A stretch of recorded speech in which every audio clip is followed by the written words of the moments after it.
The term existentialism has gripped the imagination of a large number of people in our literary and cultural circles.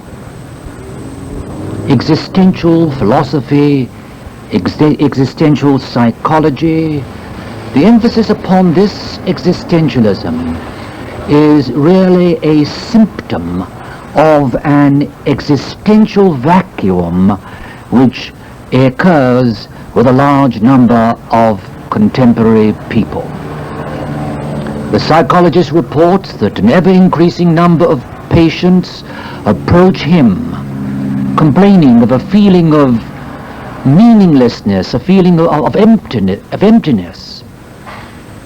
And this is rather a key causative factor of many of the problems of contemporary civilization.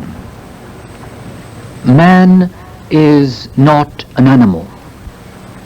An animal is told by his bodily instincts. He has drives, he has instincts which are inborn in his physical body. They tell him what he must do. Man is not victimized by such impulsions. In former times, man was told by traditions, by values, and these traditions and values told him not what he must do, but what he should do in order to fulfill himself as a human being. The last several centuries of materialistic science have freed man from his imprisonment, one might call it, in certain traditional ideas and traditional values. Man has been forced to remain on his own, to find himself as a free, independent being.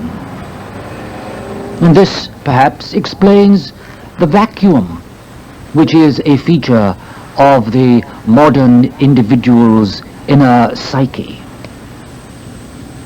He doesn't really know what he basically wishes to do. And so, having been removed from the prison of tradition, he exposes himself to a much more dangerous prison. He's left alone, he doesn't know what to do, and so he sometimes does what he thinks other people wish him to do. He tries to conform to whatever he finds around him as the majority viewpoint at any given time. Or alternatively, if he lives in a totalitarian society, he does what he is told he has to do. Traditions are in the wane. The crumbling of traditions affects values, affects the universal values which formed part of human society and human civilization. Existentialism tries to free man from these traditions. Its basic motif can be summarized in a pithy statement which goes like this: all that we can know about man is man exists. But yet this is only half true. It is only half true that man exists, because it just happens that man is not satisfied with mere existence. Man searches for meaning, and these meanings are unique in that they change from person to person, from situation to situation. Each life situation holds a unique meaning for every man. And here we have the task which really devolves upon our educational system. Our education must not be satisfied merely by transmitting traditions and knowledge, but it must also realize that it has another assignment. It has to equip man with the ability to find unique meanings inherent in his unique life situations. Man does not invent meaning. Man is responsible for discovering meaning. Man has freedoms, but he also has responsibilities. And unbridled freedom can degenerate into mere arbitrariness or a form of anarchy unless freedom is experienced in terms of responsibility. We have a Statue of Liberty on the Atlantic coast. Perhaps we should have a statue of responsibility on the Pacific coast. Major crimes in the USA have increased 120% since 1960, while the population has increased 11%. USA leads the world in homicide, while Sweden is high with suicide, and Finland is low in both. Hostility appears to be the prime causative factor. Human psychological problems in the United States of America have cost almost $200 billion, resulting from crime, mental illness, poverty, traffic accidents, alcohol and drugs, and war. And psychology is supposed to be the key to human behavior. Yet psychology cannot be considered a separate science. It must be able to synthesize the effects of politics, law, economics, education, science, history, management, philosophy, religion, communication science, and sociology. All these things are affected by our understanding of psychology. Some time ago, Time magazine indicated that Viktor Frankl's logotherapy represents one of the most significant contributions to modern psychotherapy in the second half of the 20th century. And yet, very few people are aware of the significance of Viktor Frankl's work. His work, which depends upon the realization of the significance of the uniqueness of the individual and his task to discover his unique meaning in life. You don't tell the patient what the meaning of his life is, but you help him by dialogue. You help him in the search for his meaning so that the patient can begin to fulfill his life. Viktor Frankl's logotherapy teaches that even the tragic and the negative aspects of life, such as the unavoidable suffering that we have, these can be turned into human achievement by the attitude which man has to his problems. The attitude to the tragic triad of existence consisting of pain, guilt, and death. Viktor Frankl's logotherapy can be called the Third Viennese School. The school which suggests that the search for meaning represents the significant aspect of human existence. The first Viennese school, the school of Freud, suggested the search for pleasure as being the key. The second Viennese school, the school of Adler, suggested that the search for significance represents the key. Vienna, the birthplace of modern methods of psychotherapy, has a tradition which goes back to the 18th century with Mesmer, the founder of hypnotherapy. One could say that Freud's experience in the study of hypnosis represented the beginnings of that vast superstructure which we now know as the modern depth psychology, the modern psychoanalytical theory. In 1885, the young Freud went to Paris in order to obtain from Charcot, C-H-A-R-C-O-T, Charcot, to obtain further insights into the whole realm of neuropathology. Jean-Martin Charcot, 1825 to 1892, at that time stood at the height of his fame. He was one of the most significant neurologists of his age. Charcot was particularly interested in the general field of the hysteria, hysterical symptoms. Charcot was able to produce artificially hysterical lameness and contractions by means of hypnotic suggestions. Charcot showed that these artificially produced hysterical symptoms had the same character as those which appear spontaneously in certain patients.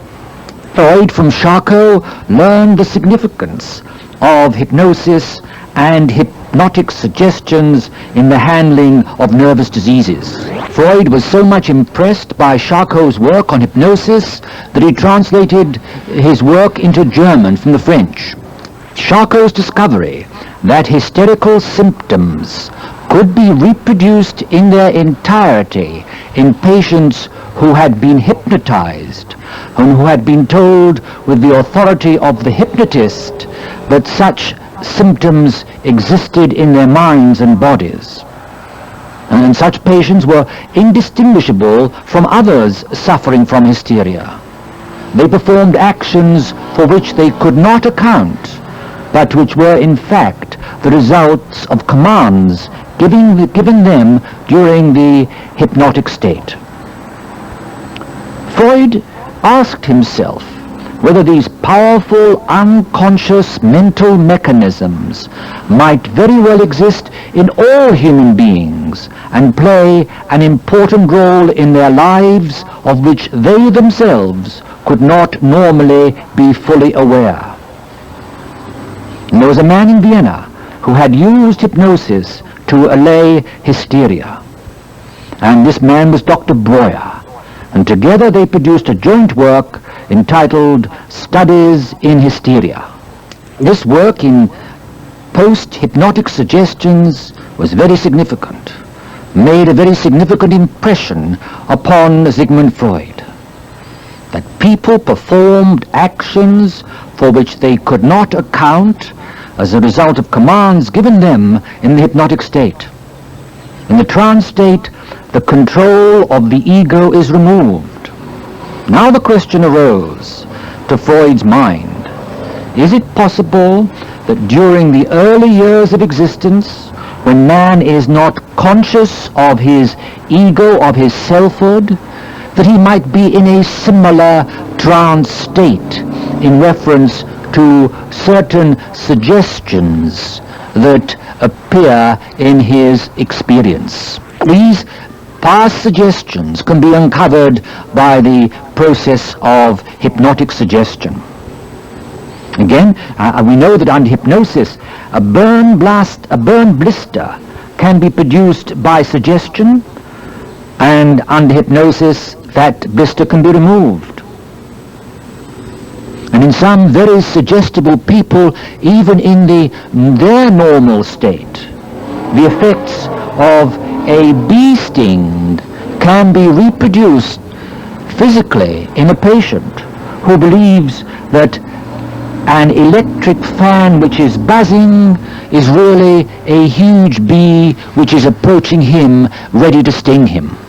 Freud became convinced that in the subconscious mind there was an active, powerful mechanism operating, a mechanism which banishes emotionally charged memories from consciousness, repression of things that are unbearable, threatening, repression of disturbing experiences, repressed sexuality, the unconscious denial of something which is forbidden and now forgotten, a sexual wish, All these seem to Freud to be a fundamental cause of the great majority of the neuroses which he had to encounter in his particular society.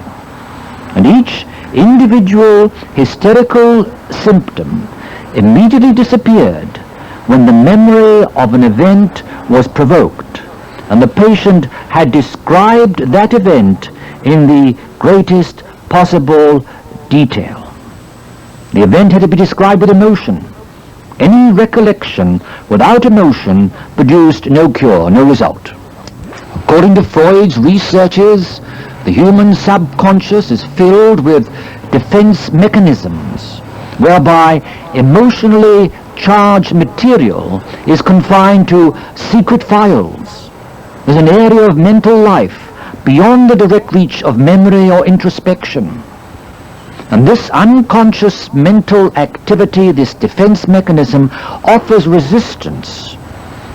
But healing could occur when a successful transference of this powerful buried emotion can be transferred to the physician, to the psychotherapist. As Freud advanced in his understanding of the problems involved, he gave up hypnosis, hypnotic suggestions, and used the ideas of free association. An analytical session could last an hour, with free association as its single role, and together with the interpretation of the patient's dream. In dreams, the unconscious makes use of a particular symbolism, which is partly typical, using myths and fairy tales, and partly individual. Freud's book, The Interpretation of Dreams, published in 1900, is one of the greatest works. His next great contribution is called 3 Essays in the Theory of Sexuality.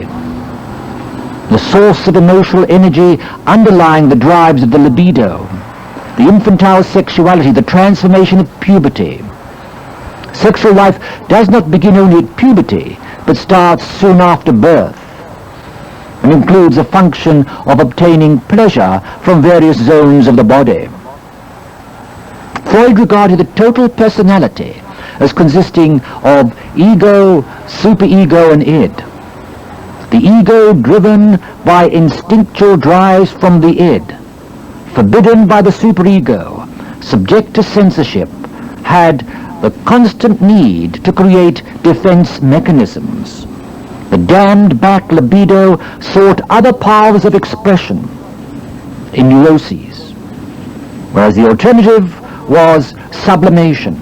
Psychoanalysis is really a study of the unconscious processes and the ways in which they find expression. And therapy brings to awareness the connection between them, brings up the whole drama right up to the consciousness.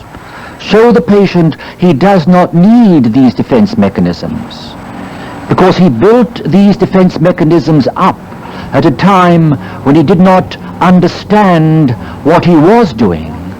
Now, through the help of the therapist, he does understand. And so he can release the energy which was spent on supporting the defenses, so that now they can be expressed in creative living. Thus we see that Freud looked upon man as an irrational animal driven by compulsive neurotic strivings, and that man's rational thought is mostly rationalization, and the man is victimized by the conflict of incompatible desires, seeking solution, then repression.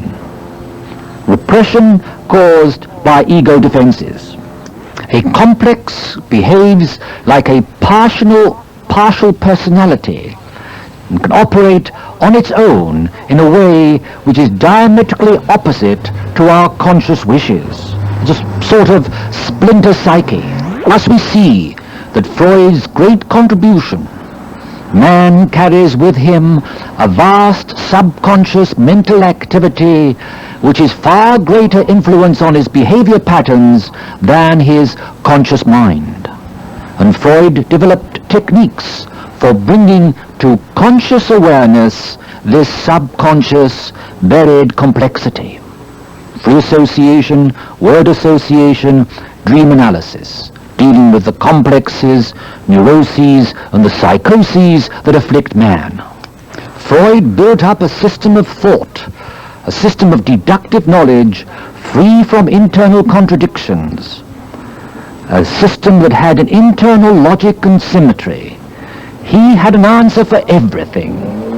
His work could be called a monument to the creative consistency of its author, to produce an instinct-centered psychology dealing with infantile sexual phases, the Oedipus-Electra complex, racial memories, as opposed to the environmental, cultural psychology which many psychologists today are going towards. Many people think that some of Freud's ideas were too extreme. There are ideas that mental repressions are not always disadvantageous, that a mental repression can assist in the maintenance of sanity. A mental repression may be nature's way of protecting us while we are too sensitive to bear the implications. And there's a danger in bringing these to the surface, because you can bring to surface things which are better buried.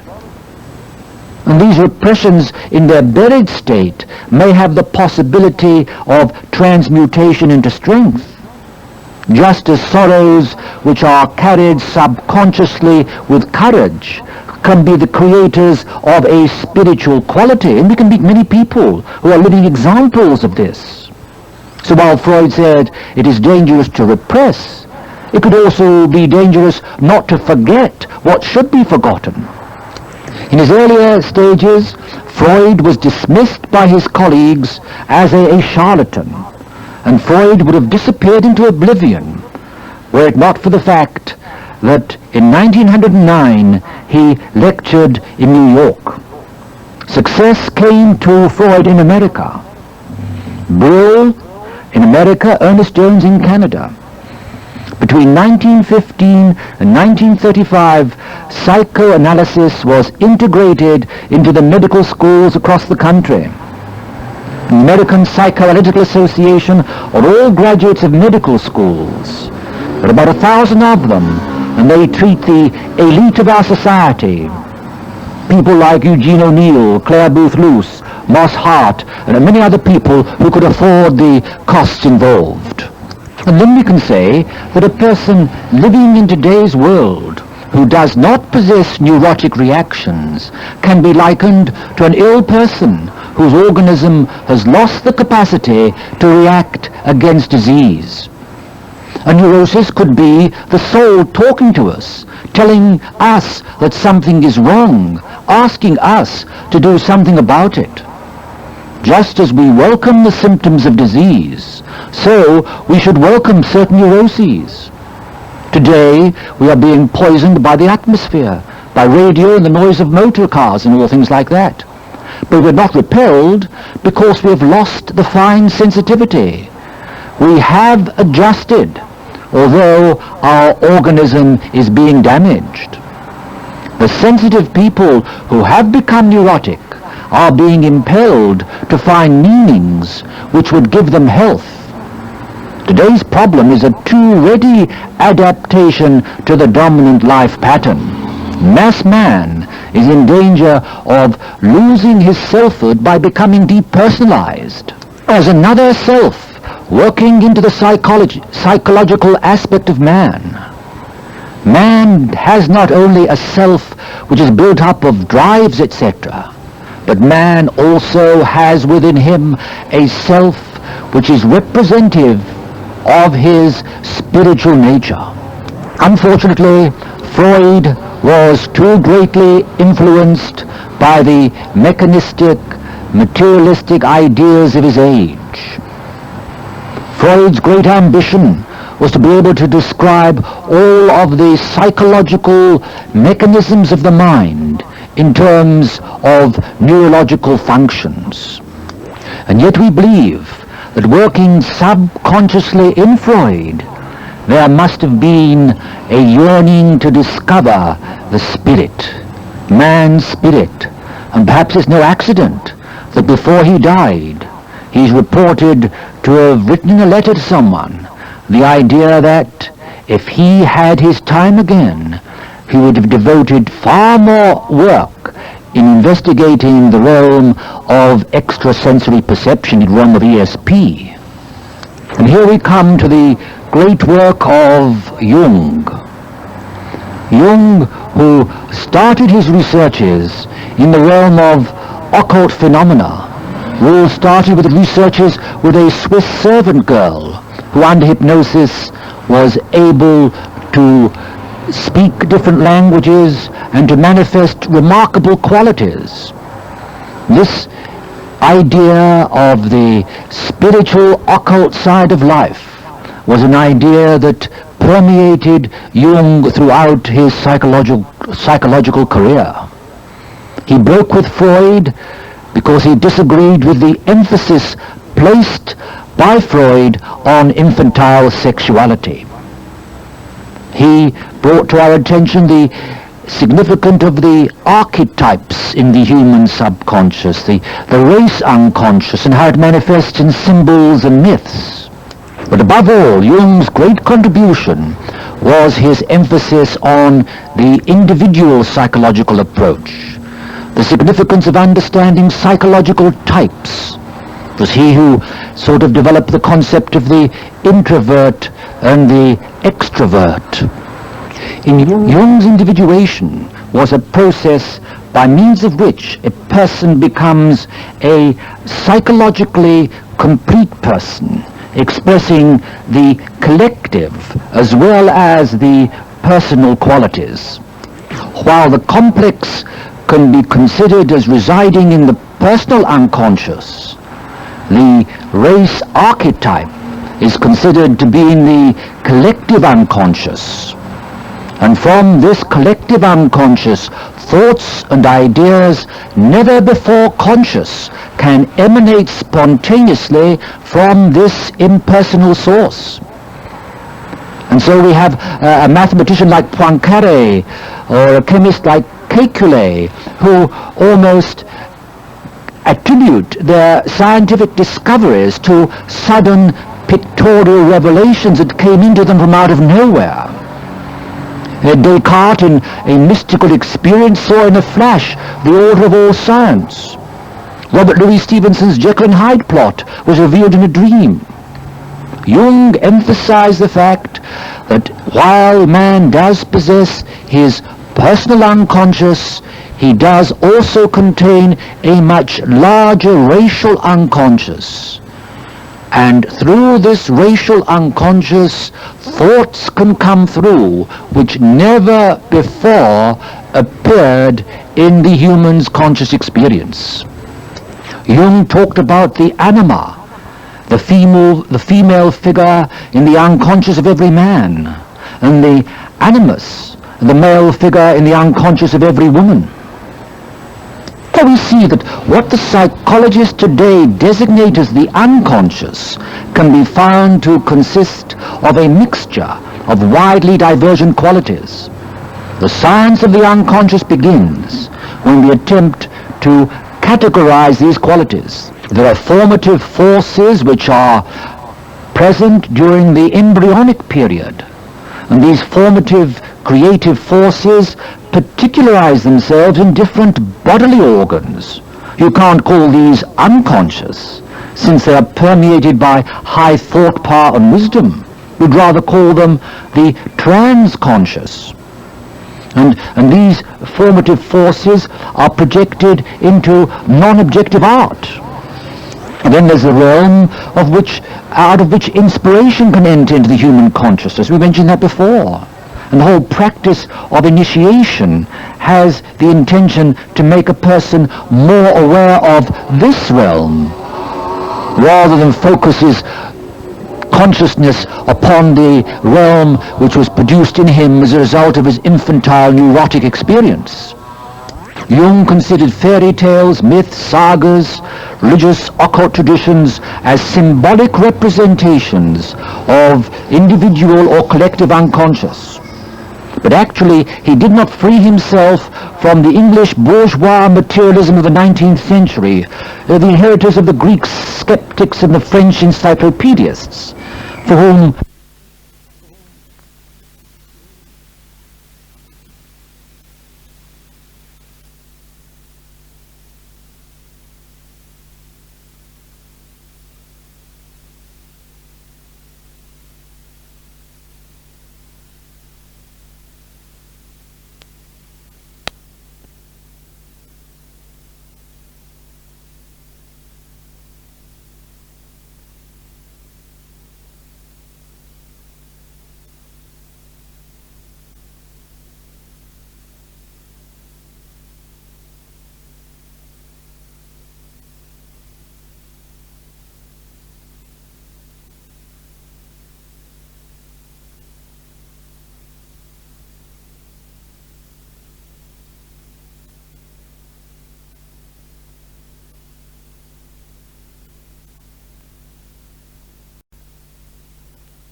he was afraid of the judgment of his scientific contemporaries.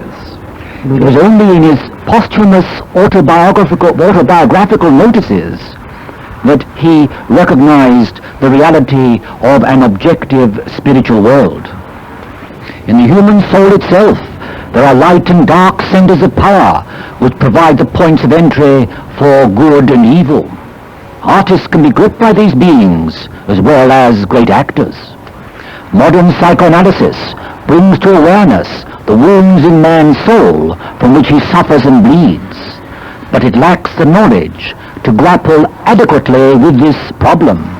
It really points to the threshold situations of modern man, shows how dynamic forces break through the dams and the dikes.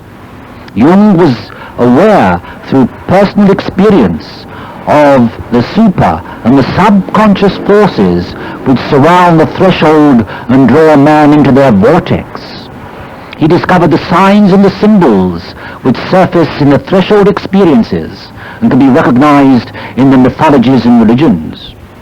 In the archetypes, he found the basic ground structure which manifests in the religion of the primitive. Jung was not able to go beyond the soul threshold. He remained there and became a prisoner of this world, which had to be illuminated by the light of the Spirit, which brings to awareness spiritual beings and spiritual forces. We have to perceive the call of the Spirit in our soul and cognize it through the power of our thinking. Jung was held back by the agnosticism of his age and the dogmatism of his family tradition. Modern psychology is unable to deal with the spatial, three-dimensional aspect of the spiritual. It deals only with its projection onto a surface, and so robs us of a whole dimension. Man is not only a body-soul composite. We arrive at his totality when we take the spiritual into the consideration. It is this very spiritual which is the unifying factor. There is the universal human problem of how to overcome our separateness, how to achieve union, how to transcend one's individual life and find at-one-ment. Instead of that, we get escaped by drugs, alcohol, animal sexuality, and these give only a transitory relief. Alternatively, the other escape is through mass-produced conformity. But the only true solution is a love which has been incited as an active power in man. Man's soul requires a regenerative treatment. Tranquilized man creates a pseudo-self which lives mechanically by some sort of formula. It's better for man, instead of tranquilizing himself, to build inner strength, to be able to bear the pain of life, while a repressed primal horde batters against the gates of consciousness and finds disguised expression as anxiety, dreams, and neurotic symptoms. Man has instinctive drives, but he is never driven to moral behavior. He decides he chooses. It's an ought instead of a must. The id drives, but the ego wills. Unhappiness is not necessarily a symptom of maladjustment. Some situations have to be borne bravely. The human mind is not a mechanism, and therapy is not a technique. Today, mankind is filled with anxieties, and these provide the entry for hidden forces from the abyss. Formerly, in former times, man was protected from these evil forces. He was protected by the churches and by the mystery schools. Man was once embedded in a group soul which acted as a protection for him.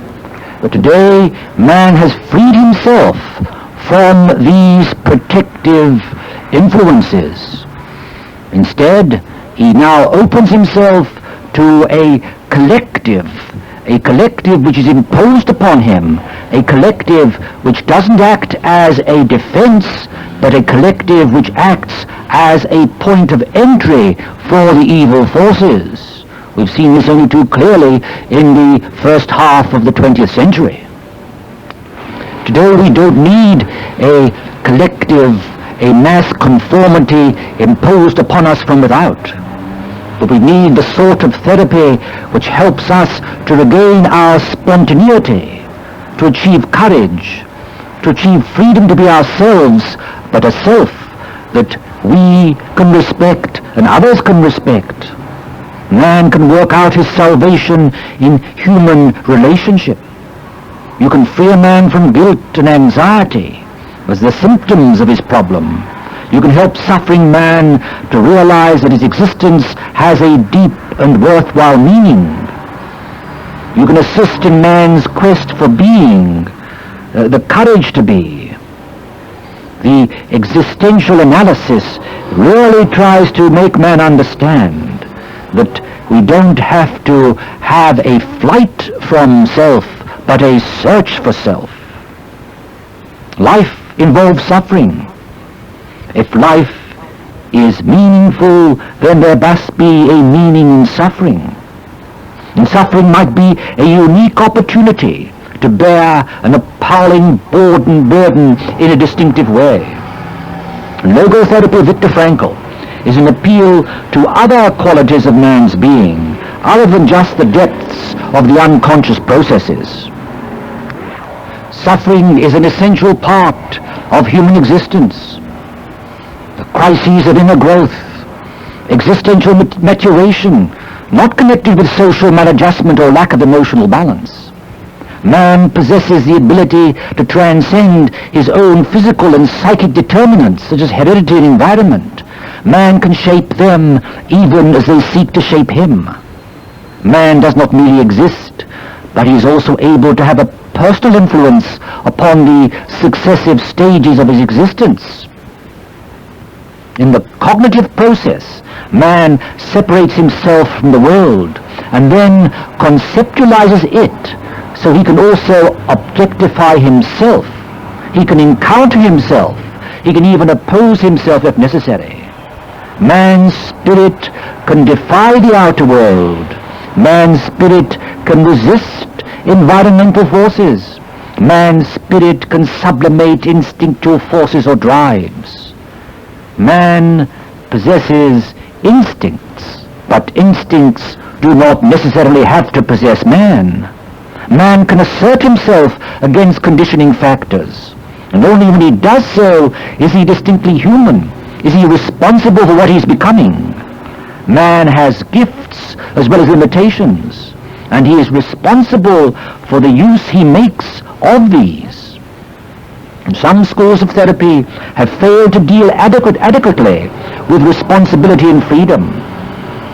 The existential stress upon the emergent being, the concept of man as free, is a presupposition of existential analysis. Man is not an object to be analyzed and then reshaped. Man is capable of real decision and responsible act. Freedom from something always is associated with responsibility to realize specific values. to realize self-realization? There's no general answer, but there's a personal one which the patient has to discover and which must not be imposed upon him. Karen Horney says that man by his very nature strives towards self-realization, and his set of values evolves from such striving. Sartre says man invents himself. Frankl says man detects himself, recognizes himself, and then decides upon values. An airplane can move along the ground, but then it does not fulfill its true destiny. Its destiny begins when it leaves the earth, when it's airborne. Maslow pointed out that Freud's main mistake was in urging that all determinants of man's behavior are to be sought in the unconscious. Many are there, and they do need to be unmasked. They do need to be made conscious so as to find the hidden motivations. But the purpose of unmasking is to make available what is true in man, namely his struggle for values and struggle for meaning. When psychology unmasks an immature magical religion with God as a celestial bellhop or a buddy pal, the man upstairs, when it unmasks faith as dogmatic propositions which are accepted in spite of their rationality, when it unmasks prayer as attempt to manipulate God, when it does all this unmasking, it can then reveal the reality of man, man's need for a transcendental reality as the anchor for life. There is much unlived life. There are many crippling distortions of life. And the psychological therapist, the psychotherapist, is responsible to learn about the nature and the needs of the human self. And Frankl is a pioneer in this task. Primary concern of man is to invest as much meaning in life and to realize as many values as possible. I've seen that the Freudian pleasure principle shows the extent to which the habit patterns of the id-influenced immature child. Adler helps us to understand the part played in the formation of neuroses by the sense of inferiority. We understand the status drives. We understand the aggressive, adolescent, hidden anxiety. Viktor Frankl deals with the mature adult part of us. He gains insight into the expanding life. And these three schools mirror the ontogenetic development of the individual from childhood to maturity. The will to meaning finds satisfying expression. Then the will to pleasure and the will to power fall into proper perspective as the striving of men whose will to meaning is frustrated. Although man is a unity, a wholeness, yet this unity has a threefoldness connected with it. Man is a body. He is a soma. Man has a mind, a psyche, and man has a soul quality, a noetic spiritual quality. And these are not layers of man, but these are qualitative dimensions. The physical, the neurological dimension is not the only one which exists. And yet the therapist treats the patient on this assumption, as if man behaves only in this dimension. And so the patient responds accordingly, and in doing that he is robbed of his fullness as a human being. Science is compelled to limit its perspective to that aspect of reality which its methodology provides access. Freud's significant contribution was to unmask the significance of the vast subconscious mind of man. Nothing that we say can ever rob him of his pioneering spirit in this field. However, Viktor Frankl's significant contribution deals with a third kind of value, the attitudinal value, a value which enables man to meet the noetic turmoil of existential frustration in the arena of the limiting factors upon life. People rich in creative values, people rich in experiential values, still can have a deep neurotic illness. The attitudes we display towards our necessary burden, the suffering, these sufferings can have the status of a positive value. Current mental hygiene stresses the idea that people ought to be happy and that unhappiness is a symptom of maladjustment. The result is that the burden of unavoidable happiness is increased by unhappiness about being unhappy. A deep inner serenity can actually be a concomitant of suffering without morbidity because of the third attitudinal, the right attitude. Logotherapy stimulates the patient to change his attitudes towards his difficulties. Humans suffer not only from irrational fears and anxieties which arise out of the unconscious, but from psychic disturbances which have intellectual causes, and these respond to objective discussion. The warped mind, entangled in hate, failure to love, may respond to conventional therapy, but there are neuroses which can be defined as did Jung, the suffering of a soul that has not found its meaning. The patient, Freud looked upon the unconscious as the repository of repressed painful experiences. Jung saw in it not only the dumping ground of the conscious mind, but a vital source of energy for it. The neurotic dissolves himself in his suffering, his fantasy and his mental pain, instead of realizing his potential. We have to reverse the image of personality development, that a man can rise above selfish concerns and obtain satisfaction in something greater than himself. This has been an old age experience of the mature members of the human race. Man's existence is characterized by his ability to transcend himself. Logotherapy sees the basis of human existence in the consciousness of responsibility, in the attainment of meaning, and it has to bring about this consciousness.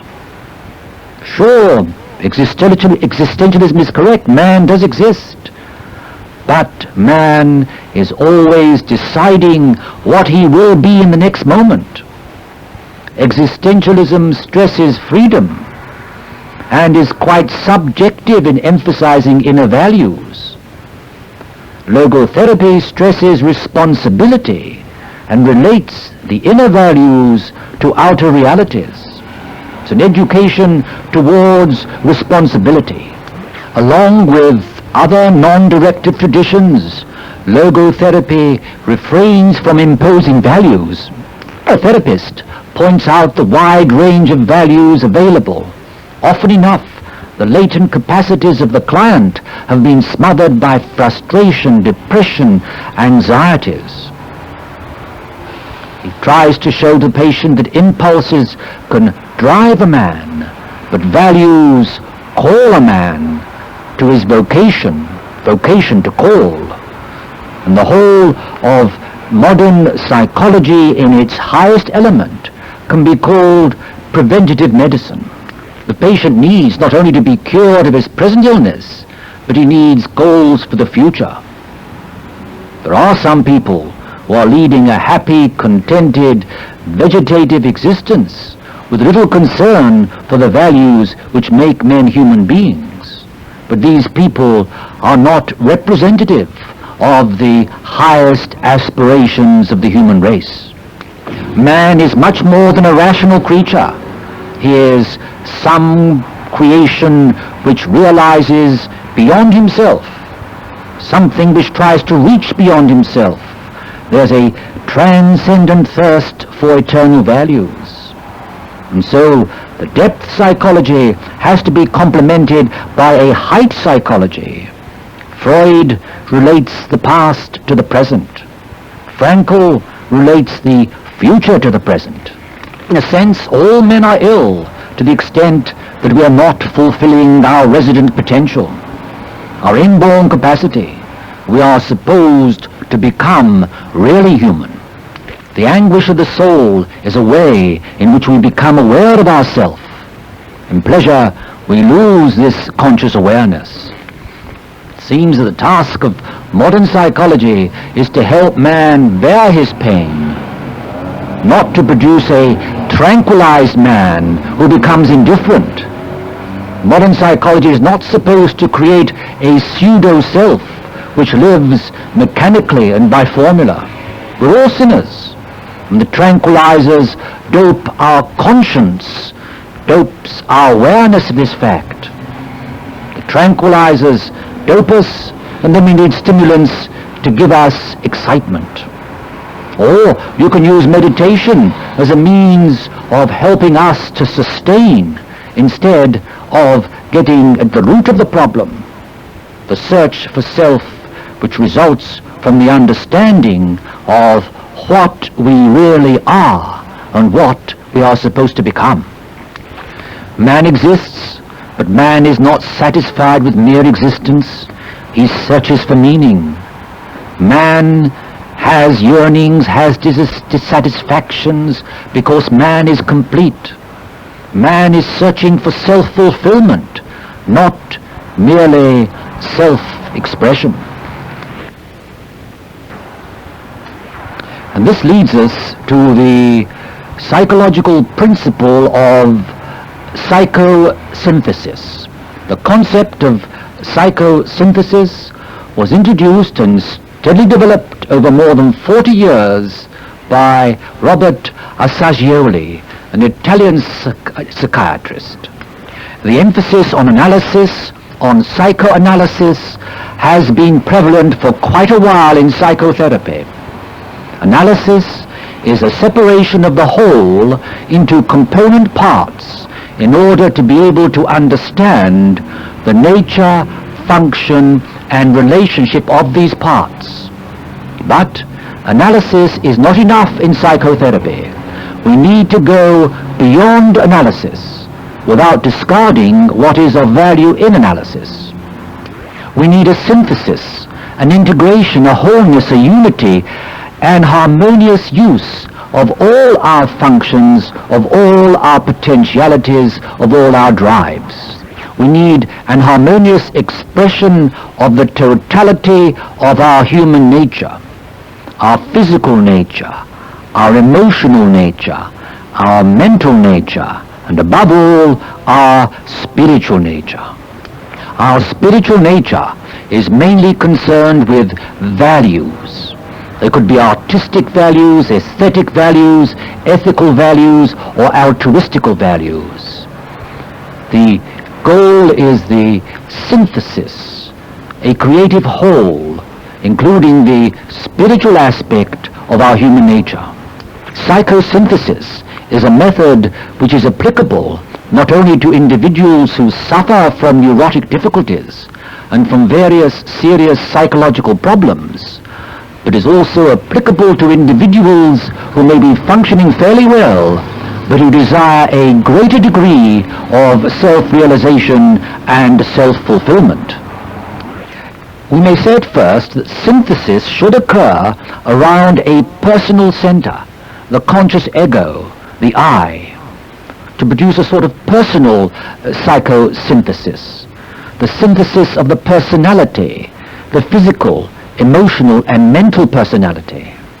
But eventually, psychosynthesis should lead to a synthesis around a deeper center, which, for lack of a better word, we can call a spiritual center, a spiritual self. A spiritual self of which the little self of our everyday life is only a reflection in the field of consciousness. We integrate the personality around the personal ego, which to a great extent experiences a sense of separation from others. And then This integrated personality is to be synthesized around a much deeper center, a center which not only experiences a sense of self-identity, but also a sense of universality, of being in communion with other beings and with the universe at large. The spiritual urges within an individual are as basic, as primary as the sexual and aggressive drives which are so well studied in psychoanalysis.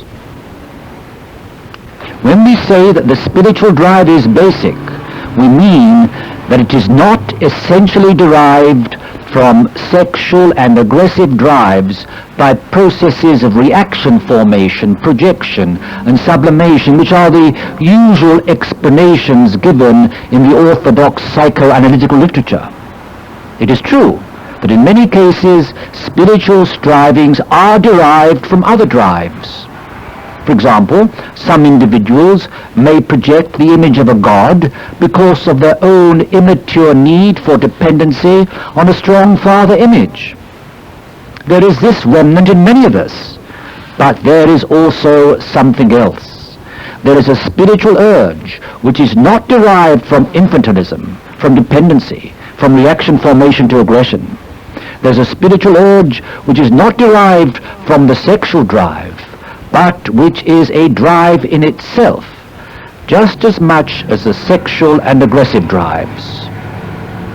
As individuals develop in adolescence and express more of the sexual drive, in the same way, generally later in life, the person starts to express some of his spiritual drives.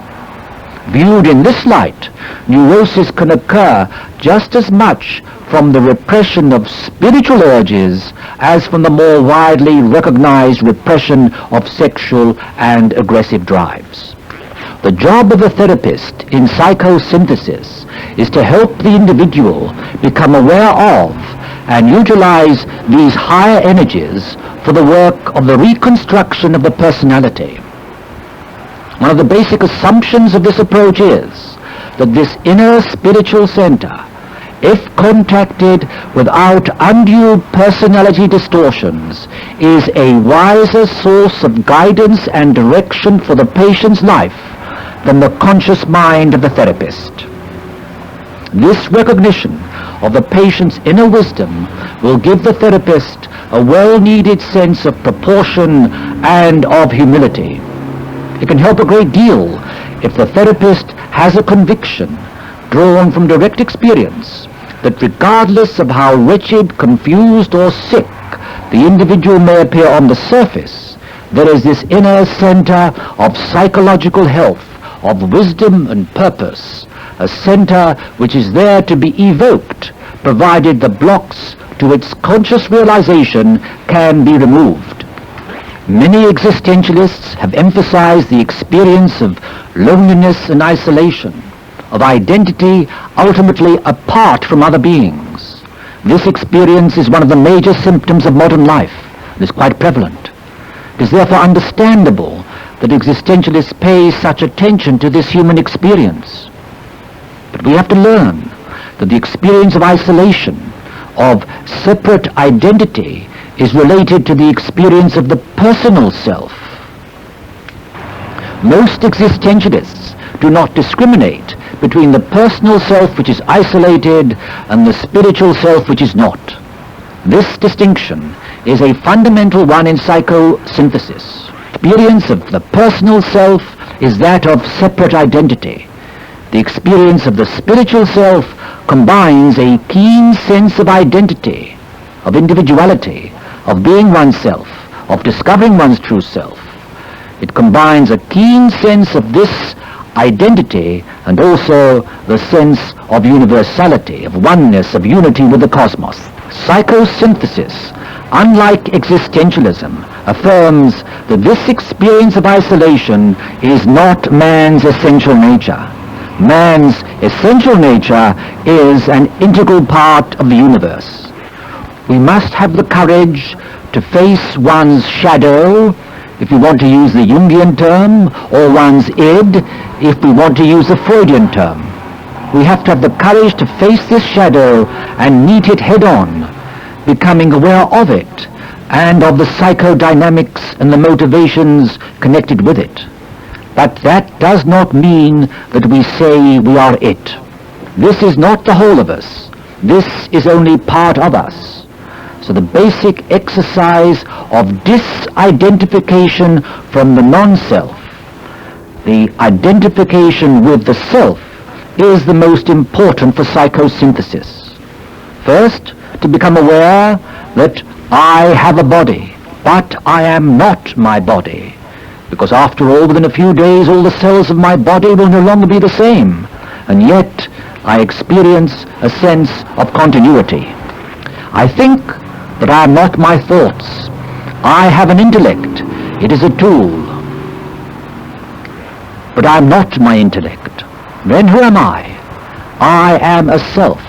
I am a point of pure self-awareness. Once